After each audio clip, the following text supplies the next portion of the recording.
کیا ہوتا ہے کہ ہمارے جو معاملات ہوتے ہیں، ہمارا جو کام ہوتا ہے، کاروبار ہوتا ہے، یا اٹھنا بیٹھنا ہوتا ہے. ایک پولیس والا تھا میرے پڑوس میں رہ رہا تھا، تو ایک دن میں بائک کھڑا تھا، مجھے بولا نہیں میرا یہ ہاتھ جو ہے نا کام نہیں کر رہا تھا، میں کوئی چیز پکڑ نہیں پا رہا تھا. میں نے بولا آپ نے ابھی کچھ جب سے یہ ہوا ہے جب کسی آدمی کو بے گناہ کو تم نے چپاٹ ماری تھی، تو مجھے بولا کہ ہاں ماری تھی میں نے، ایک تھا اس کو واقعی میں نے غلط مارا تھا. میں نے بولا اس کے ساتھ جو جناب تھی نا اس نے تمہیں یہ کر دیا، آئندہ احتیاط کرنا. میں بھی صحیح کر دیتا ہوں، تم صحیح ہو جاؤ گے، لیکن آئندہ احتیاط کرنا، آئندہ بے گناہ کسی کو مت مارو. تو کیا ہوتا ہے کہ ہم جب غلطیاں کرتے ہیں نا تو مسئلے ہوتے ہیں. ایک ابھی میں بتا رہا ہوں ایک چیز، آپ حیران ہو جاؤ گے کہ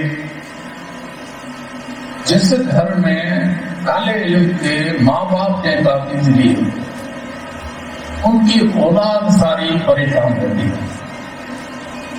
جو بھی اولاد ان کے ساتھ رہے گی، ان کی خدمت کرے گی، وہ پریشان رہے گی. جو اولاد الگ ہو جائے گی وہ صحیح ہو جائے گی. کالے علم کے جو بھی تعلیم لیتے ہیں، کالے علم میں ملوث ہوتے ہیں، ان چیزوں میں ملوث ہوتے ہیں، ان کے ساتھ یہ مسئلے ہوتے ہیں. ان کے ماں باپ کی وجہ سے اولاد کو بھگتنا پڑتا ہے، اولاد کے لیے مسئلے ہوتے ہیں.